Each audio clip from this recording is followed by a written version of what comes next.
There you go. Okay. But yeah, I think online is hard. I think online is super tough. It's very, it's a challenging space. It's very saturated. It's very competitive. Yeah. Okay. So that's definitely. So how far in advance do you have inventory? Like, for example, like it's the winter now. So do you have already your summer stuff ready to go when that time comes, or you're just ordering, boom, it gets here, we're good? Yeah, no, we do things so different. Like, yeah, please. Shot 20 does things so just different from the cookie cutter. I tell like all of our staff and like everything, like we are not cookie cutter. We are the new kids on the block. Yeah. We're creating our own narrative program. We're in our own lane. Yeah.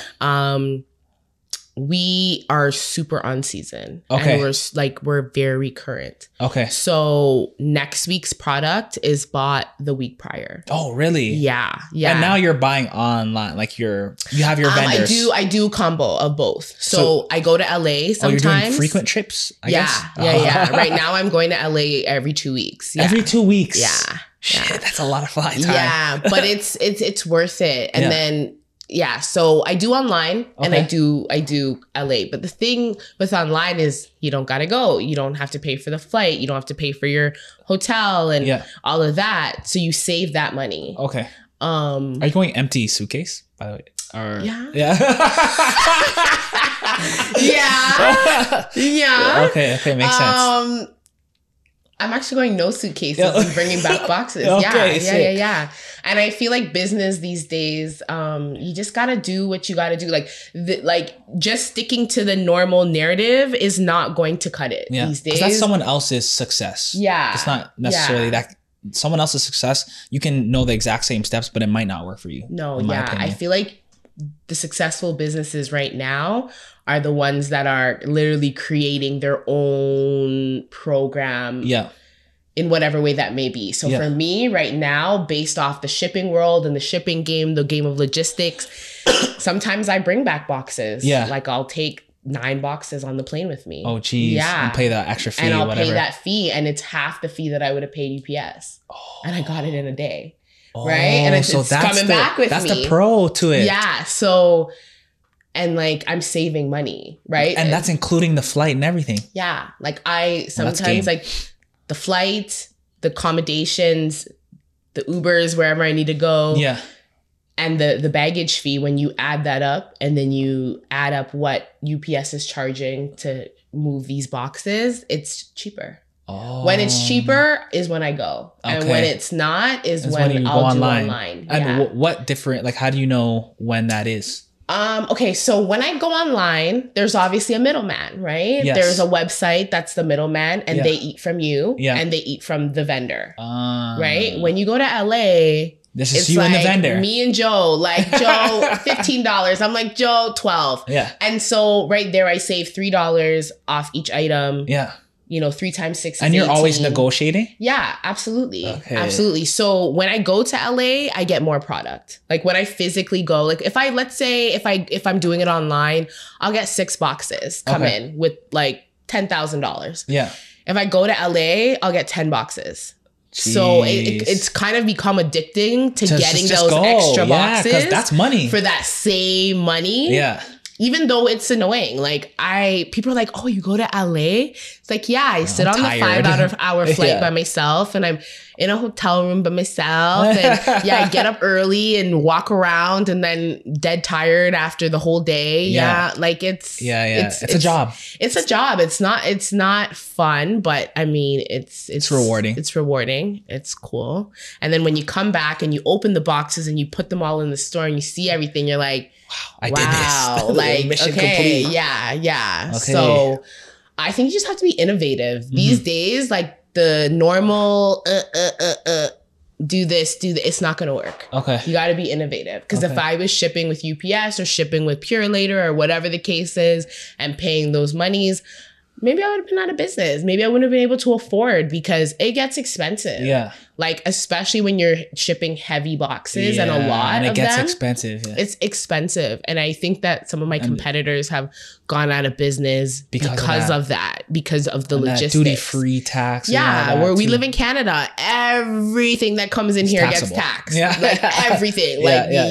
Nothing slips through the cracks. And if they do it, you're lucky. So even just that alone to the duties and stuff is a lot. Okay. So yeah, you got to be innovative. I've just been creative. So me going to LA, bringing boxes back, and lifting up those boxes and bringing them back and putting them on the plane and like luggages and all of that. That's just what I've had to do to like stay in the game, literally. Yeah. So yeah, that's what it takes. Okay, so what are some of the challenges that you're seeing with brick and mortar? Because obviously the pandemic hit a lot of businesses, and I know that was probably challenging for you as well. Yeah. And so I'm just wondering, like we talked about it a little bit earlier, but brick and mortar, you still believe in it, but what are the challenges that you're facing right now?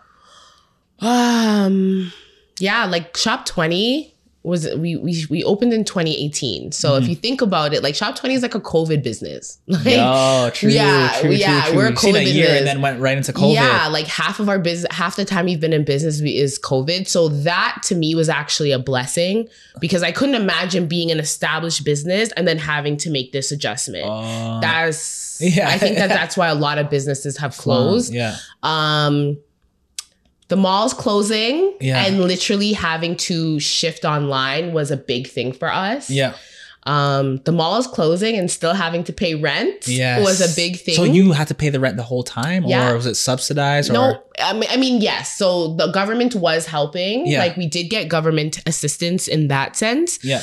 But 60%. So like the 40% still has to come from somewhere. Yeah. And you're not open. Yeah. So it was tough. So you relied on your online sales to cover that, I'm guessing. Yes, pretty much for the most part. And then to be honest, like when COVID ended, we had a lot. We like Shop 20 is in a lot of debt. Okay.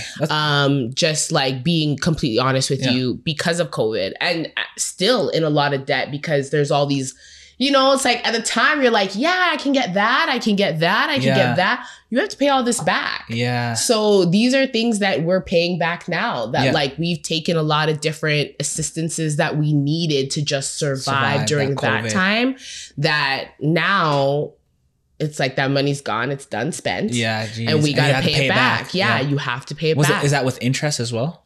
Well, a lot of with the government stuff and the, the CBUS and stuff, a lot of it is like low interest. So that's the good thing, but you still have to pay that money back. Okay. Yeah. So that was the struggle. Yeah, I just wasn't sure.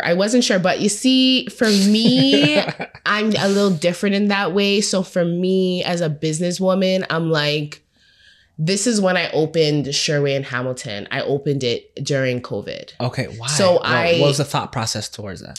Because I feel like you can make the decision to either be on defense or offense. And so for me, I was like, I'm going to be on offense. Okay. This is when I could get a good deal. Oh yeah, this is when like, nobody's going in the malls right now. Like negotiate your rent prices. Yeah. Yeah. So that's sort of where my thought process lied during COVID. Okay.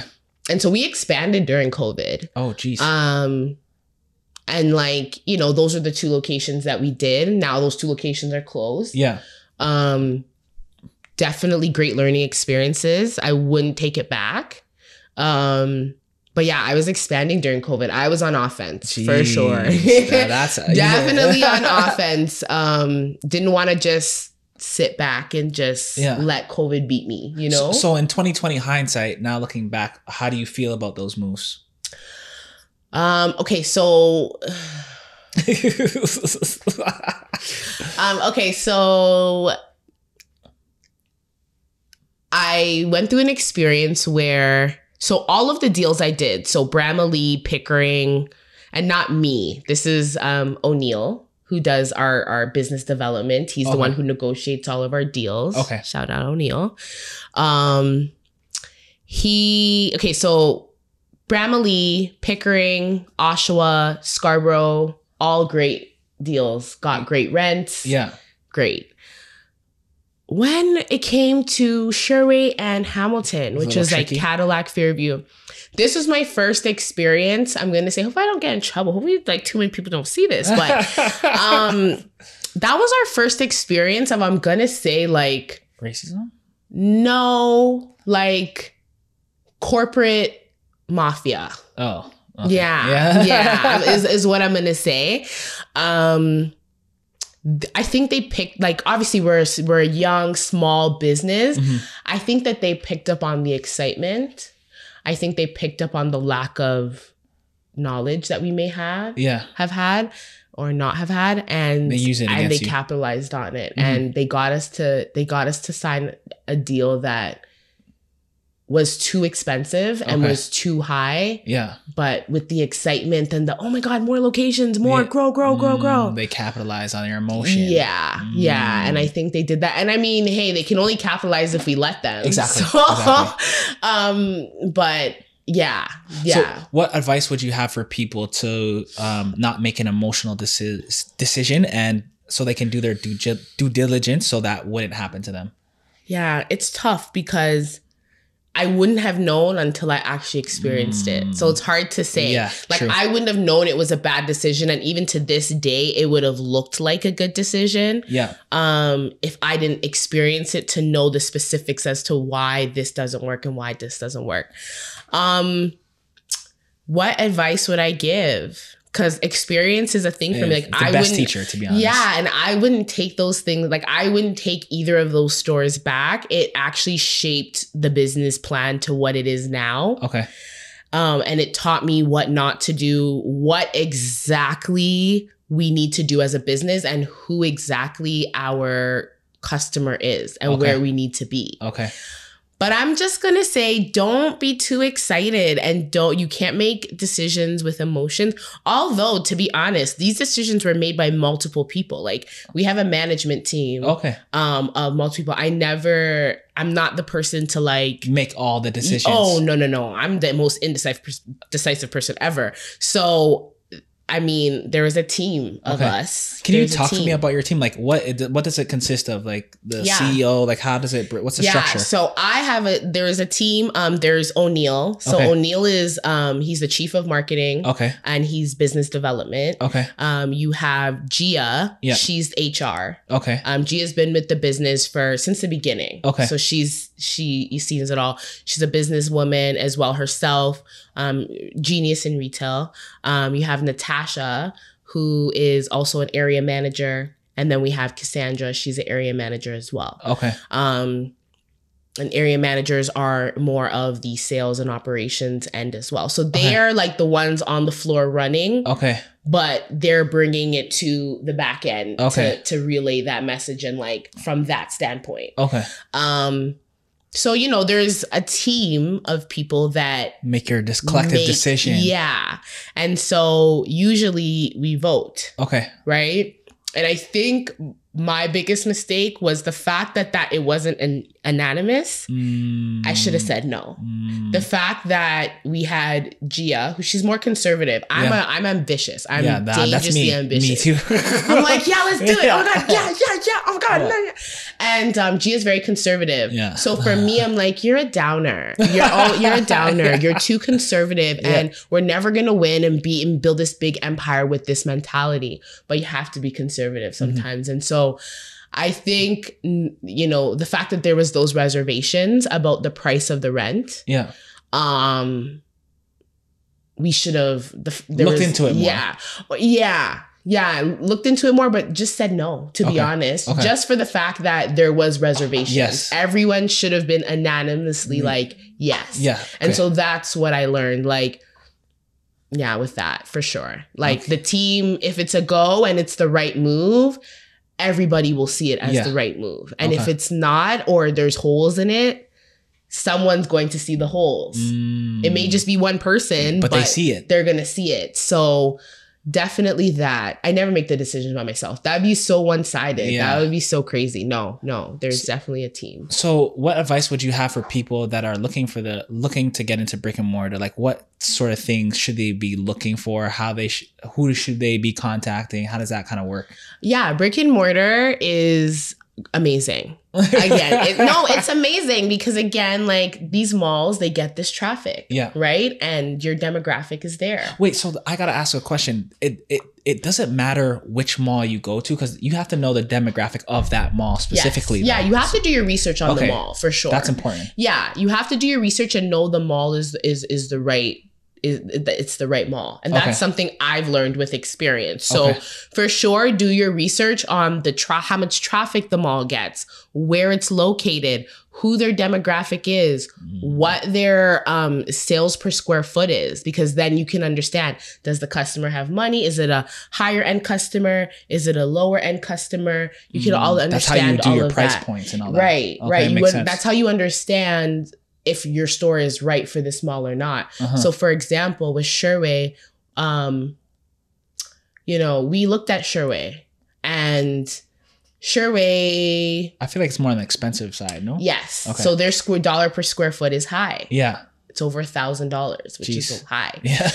And, we're like, oh my gosh, okay, they're not as busy, but the customer spends a lot there. Yeah. So we're going to get higher transactions to compensate for the lack of traffic. True.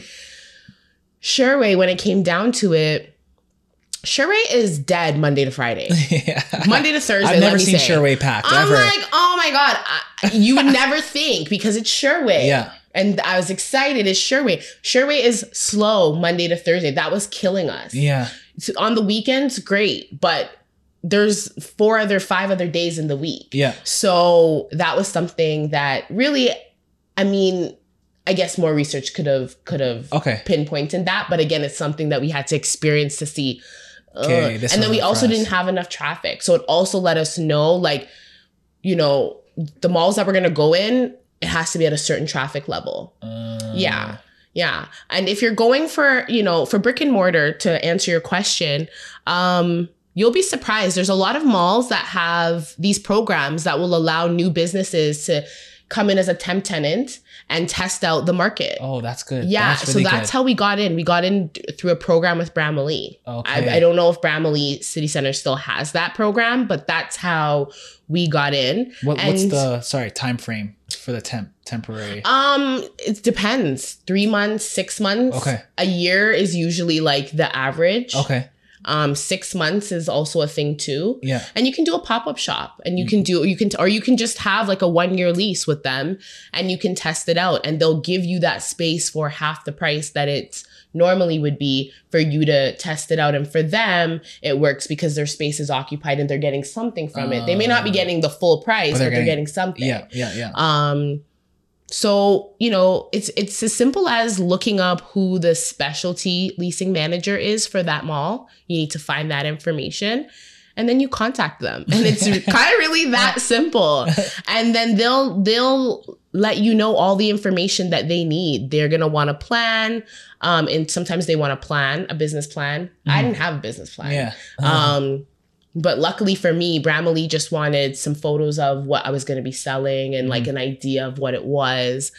Thank God for me, the specialty manager in Bramalea, she was young and she got it. She understood my vision and she gave me the opportunity to come in and do it. Wow. But it was manageable. It was a small space. It was manageable. The rent was okay. It was about maybe like $4,000. Well, that's not that bad. Yeah, that's reasonable. Bad, Some people are paying that for their condos downtown, yeah, literally. Right? Yeah, so it was reasonable. And I was like, I can't remember the square footage of the store, but that's how I started off. And a lot of people are intimidated by brick and mortar, but they can be affordable. They can be attained. I think it's just make sure you get the right size space, the right location. It needs to be placed right. Yeah. It needs to be priced right. Okay. All the aspects need to be correct when you're getting this. Just like how when you're moving into a place. Yeah. Same way, just make sure everything's right. That was the lesson that I learned from Sherway and Hamilton. Okay. Because Sherway wasn't the right location and it wasn't the right price. Hamilton wasn't the right location and it wasn't the right price. Okay. And so when it's not when everything is not correct, those things happen. Yeah. So yeah. Makes sense. Right price, right? Everything. Everything fit. Puzzle has to fit. Would you I'm not sure if you would have knowledge on this, but let's say I was a t-shirt brand. Would you invest in maybe the mall's kiosks? Yeah. Yeah. You think that would work Same as thing. well? Yeah. Same concepts? Yeah, same concept. People are walking by. Yeah. If you don't have to have, like, if you're not a brand that you have to have like a change room or something like that, absolutely. Why not? I mean, I think those kiosks do great. Okay. I've seen kiosks and they're there forever. And they love it. And they love life. And they're like, yeah, we live in it. We're paying like kiosk rent, but we're still selling like to the same amount of people that are walking through the hallways as you. If anything, they might get more because they're right in the middle. Yeah. So why not? Interesting. Why not? So I know you said you've been working on your online presence. You have an email list, I'm guessing? Yes, we do. Talk about the importance of your email list and how frequent you are selling on your email list. So I think the better word is like your customer base. Okay. Yes. Fair. Yeah. And so a customer base, we've been building that from the beginning. Mm-hmm. From the beginning, we always would ask the customers name, email, phone number. Yeah. And so we have a membership program. Okay. So you can be a loyalty member or a VIP member. Okay. If you're a loyalty member, it just means you're in our system. We track your purchases. Every 20th item is free or $39 value off. So we've just built it over the years. That's game. Yeah. And then now we have an email list that we will we'll send to those people. Okay. Anytime anything's happening, sale, new arrivals, anything like that. Super important. Super important. To be honest though, I don't care for the emails as much anymore. It's like, and like obviously. Are you SMS as well or no? Text messages for me. Okay. Fair. Text blasts. Like, we use our phones. We have our phones. We're going to open it. Yeah. They're going to open it. And if they don't, some people might not. But the conversion is way higher. Way higher. I'm still for the emails, but I feel like people I ignore emails all the time. Yeah. So I'm like, why would people, but people I guess are different. Everybody's different. So I definitely say text. Text is more expensive too. When it's more expensive, it's usually better. Yeah. Text is more expensive, but I think it's best. But email is great too. And our conversion rate for the emails is pretty good too. Not as high as the text. Yeah. But it's important. You need a customer base. You need community. They need to know what's going on. Like our customers, I feel they just want to know when we get new stuff and like when the sales are going. Okay. So build a customer base from the beginning. We have a customer base of like, I'm proud. We have a customer base of like maybe 15,000. 15,000. That's good. That's good. Yeah, my email is like 400. But the text bill is not good. It's high, but it's just, that's like almost 5 years of collecting data constantly. Yeah, always. Like every purchase we ask, are you a member? Do you want to become one? Some people don't, but like for the most part, people do. Okay. So we'll have their info to be able to reach them. Okay, amazing. Because I guess that customer retention is super important too. Yeah. And the analytics for that is super important. Yeah. Our return customer is about 50% of our business. Oh, that's yeah. So that's important. Super important. So what are incentives? I know you said their 20th order, they'll get something free under $39. What are some other incentives that you've tried out or you're doing now? So we have the loyalty membership. It's free. So it's just essentially for you to become a part of the customer base. Okay. So we track your purchases. So if you have any need to exchange, return, it makes the process easier.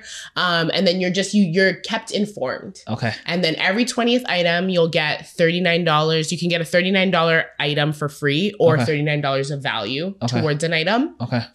So those are pretty much the perks of the loyalty membership. The VIP membership now, if you're a VIP member, you get a little credit card. Oh, really? Yeah, you get a little credit shop 20 credit card. Okay, wow, that's sick. It's so for a year, it's a 1 year membership. It's $20 or depending on your purchase, we discount it. The higher your purchases, the cheaper it becomes. So if you spend $200, it's free. If you just get it on its own, it's $20. Okay, wow. Yeah, so it's the memberships. You get 10% off every time you shop with us, no matter what. Even if we're having 50% off, you still get that 10%. Your birthday week, you get 40% off. Oh, wow. You get free sunglasses because our sunglasses are our best seller. Yeah. It's such a weird product to be. But yeah, sunglasses, people love sunglasses. You get, so your 20th item is always free. Okay. Yeah, and this is item. So people get it really quickly. Like the amount of free items we be given, which is great. Birthday weeks are coming every week. Yeah, but even more so for the 20th, because every 20th item you buy with us, you get for free. So, but some people buy like 5 at a time. So they'll like maybe 3-4 visits and they get a free item. Oh, that's cool. So it's nice and they love it and they deserve it. If you buy 20 items, you deserve a free item. Okay, that's game. So there's that. I think that's pretty much it. They're kept updated, 10%, the free item, the birthday perks, and then just the experience. Like when you're a VIP member, and we understand that, it's like, hey, hey girl, yeah.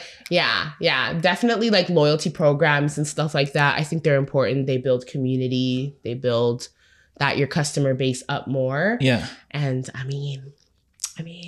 Like, kind of you have to pay for it. So it's like, but it's give and take. It's give and take because at the end of the day, you're getting those discounts. Exactly. But I mean, for us, I guess technically, like we'll collect that money at first. Yeah. For the card. Oh yeah, true. Makes sense. Yeah. Okay, so the last 2 questions I ask every guest on the show. So I want to know the first question is, what is the best advice that you've received and what is the worst advice that you received? And you don't have to say any names. The best advice. The best advice that I received it a long time ago, but it's making sense to me now as I'm older and I feel like it's applying to me more. The best advice I received is, it's a good thing to be the odd one out. Elaborate on that. So I think like, people are so focused on being like accepted and like everybody else, but it's like the most successful people in the world are weird and like I agree. Odd one out. I agree. And I think that, I'm learning to embrace, I feel like the odd one out sometimes and embrace your weirdness. Cause we all have it. Yeah. I'm learning to embrace it as opposed to seeing it as a bad thing. Before I'm like, like why this and why that? Okay. Like I just didn't understand it and it was a bad thing. But now I'm embracing my oddness. And I would encourage everybody to embrace, if you feel that way, it's a good thing and it can be channeled towards good. And if I'm going to make it up to where I want to make it to, I am going to be the odd one out, and not everybody is going to have experienced what I've experienced or do what I'm doing. Yeah. So I would have to be the odd person out. So fair. I'm embracing it now, to be honest. Okay. I'm the odd man and I love it. So amazing. That, for anybody else, because I know I'm not alone in that, feeling like just separated or different or, embrace it. It's a good thing. Okay. It's a good thing. And the worst advice that you ever received? Have I gotten bad advice? We all get bad advice. We don't have to take it.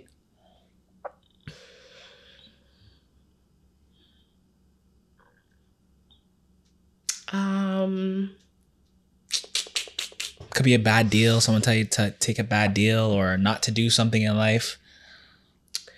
Yeah, I think the worst advice would be just the people who, when I told them about what I wanted to do, they were scared to take risks. I think that's like a family thing.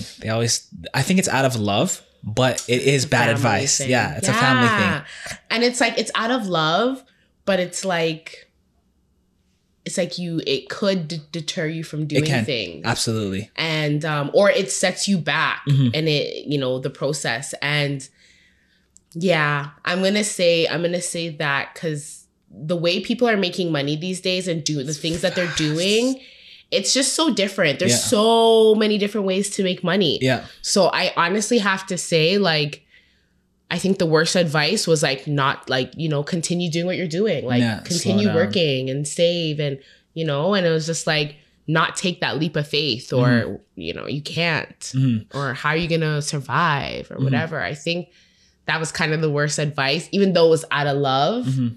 It was like, no, because look where I am now. Yeah, exactly. And like, I'm happy I took that advice. I think it's like that conservativeness, which conservativeness is good. Mm-hmm. It is good, but you have to take risks, mm-hmm. and money makes money. I agree. Yeah, you have to spend money to make money. Also, I've learned things that are cheap usually aren't good, and you will usually down the road find out why they were that cheap. Mm-hmm. Things that you have to spend money on, mm-hmm. usually worth it. And yeah. So I'm gonna say like, you know, I'm cheap. Yeah. So like I like the cheap things, and I like when I don't have to spend as much money, but sometimes spending that money is what needs to be done, and it's worth it. Okay. Yeah. Going back to your slow down as like the worst advice, what I think too is that a lot of our parents are from abroad or overseas. Yeah. So they were actually sold a dream to come here, right? So to work, go to school, have a family, and that's it. Yeah. So that's why I think they tell us that advice, because that's all they know. That's all they know. Yeah. So when we talk about entrepreneurship, or we want to do like something that's artistic, they're like, what the hell is that? And how can that make money? So I get it, but I think it's up to our generation to push the narrative and be creative, tell our young ones to be creative. Yeah. Yeah. And so this is why I'm like, to anybody out there, like, do it. If it makes sense, do it. But I will say this, I don't like businesses, and I don't really support businesses that are too common or cookie cutter. I think it's super important that you're filling any successful business that I've witnessed. Yeah. They're filling a niche. And they're filling a problem. Yeah. Mm-hmm. Yeah. They're solving a problem, and they're doing something or providing something that nobody else is doing. Mm-hmm. So I think it's important to do that. Don't just say, oh, I'm going to be another so-and-so. Yeah. Like, come up with something or do something that's different, that's not being done, but also solving a problem. Okay. Yeah. Amazing. And the last question. So on the show, we like to make predictions. So in 5 years, I want to say Samantha did say she was going to do that. Where do you see yourself in 5 years? So no, I'm gonna say it because I'm gonna look back at this and put it out there. I better. It's gonna be a viral clip. I better be there. I better. So with all of our closed, we went to Bramalea, closed. We went to Pickering, closed that. We went to Oshawa, we went to this, closed that. Mm-hmm. So the direction now is strategically placing ourselves, Shop 20, in a geographic sense. So I want to start. So we're covering the GTA very lightly. Yeah. Just because that's where the brand's from. Yeah. And then I'm moving on out. Yeah. So I want to start. So in 5 years, LA's? There should be, no. I'm not this, okay, America, I'm coming for. Yeah. Because the capitalism there is unreal. Yeah. It's like cha-ching, cha-ching, cha-ching, cha-ching, doesn't stop. Yeah. And the amount of people there versus here is crazy. Yeah. But first, before that, and I think Canada needs it before the US. Okay. You will see a Shop 20 in Ottawa. Oh, you will see a Shop 20 in Montreal. Mm-hmm. You will see a Shop 20 in BC, in Alberta. Amazing. Maybe Halifax in Nova Scotia. Maybe up there. But you're going to see Calgary. Shop 20, cover Canada first. Okay. And you're going to see Shop 20 will be, I guess, nationwide. Yeah, nationwide. Nationwide. In 5 years, Shop 20 will be nationwide. And in 10 years, Shop 20 will be throughout the States. Okay. So that is what I am declaring right now. I have a question. Have you ever thought about consulting? Like either brand consulting or... No. Why not? You have so much information. You can sell that. I don't know. I know. And I'm like, not yet. I just feel like I got free game. Really? I would pay for this game, literally. Honestly, no. I feel like... if I'm going to consult, I have to be a master of my craft. You are, though. Okay, let me give you an example. For example, I feel like a lot of people, when it comes to teaching, they think that, like, let's say a process is from A to Z, all right? I feel like a lot of people think they have to be at Z before they start teaching. Yes, but that's if you're at C, then you can help the people get through A and B. Yeah. Right? Yeah, that's true. That's very true. Yeah. Okay, fine. Right? I actually have nothing to say to that. Because I believe that I should be at Z. Because I'm always like, I just saw it the other day. I was like, someone I know is like started a business. I'm not going to call it out, but started a business. And they're already starting to teach. And it's been like 6 months. And I'm like, girl, you just started. Where are you going? So, but as long as they do it with integrity, as in they're selling what they already been through. Yes. That's the key factor. And so you actually just validated that. I can't come for her anymore on that. Yeah. No, right now I am. Think about it. Okay. Think about it. Okay. But again, I'm that behind the scenes person. Okay, true. So for right now, I'm still mastering my craft. And when I do come to the point, like if I offer any sort of consulting or whatever, it's going to be master, like wizard. Intense. Yeah. It'll be like intense. Like I know what I'm doing. But right now I'm still learning and discovering and digging into the different, like the business of fashion still. Okay. I have a lot of experience for sure, and I could guide people, but not the way I'd want to yet. Okay. I'm still on my own. Fair. At the end of the day, you do have to feel comfortable journey. Teaching. Yes. Yeah. I'm still on my own journey. I'm not there where I'm like, I'm the master of this shit. Yeah. I'm gonna do it. Not yet. Okay. But soon. And I will take that A analogy. To C. Maybe, that was a good one. That was great. Okay. Yeah. Okay. So let people know, obviously, where they can shop with your stuff and where they can contact you if they need to. Okay. So you can shop at our 2 locations. Well, I mean, so it's so weird because I'm in a transitioning period right now. And stores? Yes. Oh, okay. Yes. When so are it's you, like so weird. Okay, so when are you going to your new store? Or is there a new store? Okay, so yes, there could be a new store. There is going to be a new store coming. I'm going to speak it. There is going to be a new location coming. When is this dropping? When is it dropping? Yeah, about like a 2 week window. 2 weeks. Okay. All right. So currently right now I am in the process of, so I would say Scarborough Town Center is our flagship store. So please visit us at Scarborough Town.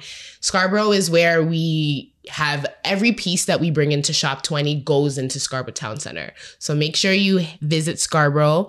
We have amazing stylists, collection of stylists ready to help and serve and style you and give you just that amazing experience. Website, online. I'm building the online. We're working on it. We're working on getting all of the products within the brick and mortar online. So please check out the online website, www.shop20inc.com. That's shop20inc.com. We have an Oshawa location. Okay. I am closing the Oshawa location. Okay. And so hopefully, and in the near future, you'll be able to shop at Square One. Jeez! Yes! Right in the hometown. We're coming to the West End because we started in the West End. Crazy. And the West End is amazing. The West End is amazing. And leaving Bramalea, I was like, oh, dagger, because the West End is where everything happens, and people are always going somewhere in the West. People are always going somewhere.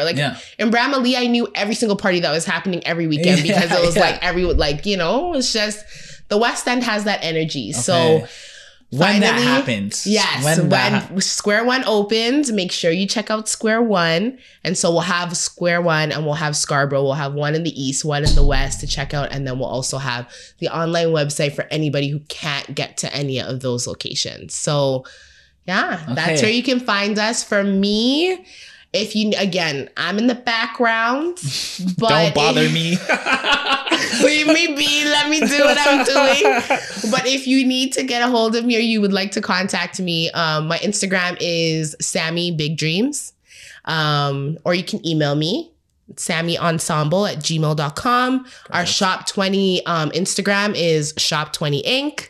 Our TikTok is Shop 20 Inc. Everything is Shop 20 Inc. So for anybody, any models, any influencers, any potential brand ambassadors, if you're interested in working at a location,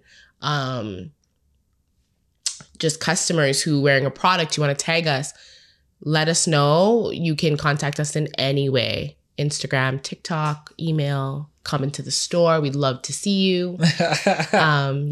Just Shop 20 Inc. and you'll find it. You'll find us. Okay, amazing. First of all, I want to thank you for coming. Thank you for having me. I was telling Damien earlier, I'm like, this is a selfish episode for me. I'm like, I'm going to make sure I get a lot of like information. I know when you said that, I was like, really? This is a selfish episode because I do want to start to sell some merch on a bigger scale. You should. Right? You should. This concept is honestly like... Thank you. Can I have a second? Yeah, absolutely. Okay, so first of all, the name in itself is awesome. Yes. And the concept is amazing. Thank you. Okay. I don't know if I saw it if you said it or if I thought it, but I was like, it's so true. Like, I feel like Black people, we want to be athletes. We want to be singers. We want to be rappers.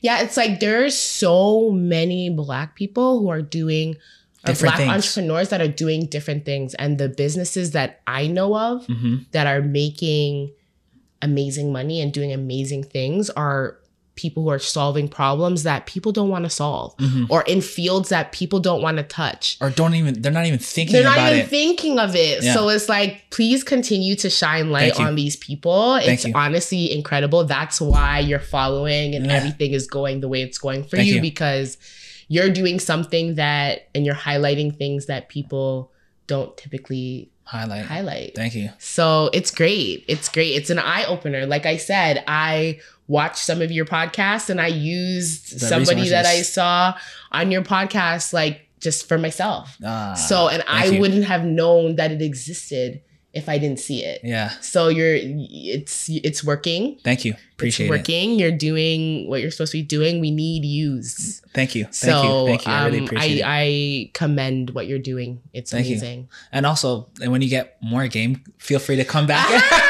Come back anytime. Honestly, absolutely. I appreciate it. In 5 years, I'm coming back and make sure that what I said is actually being executed. So for sure. Thank you. Appreciate it. Thank you. It was good to have you. It was good to be here. Jeez. Everything black on black. If I studied that facts on facts.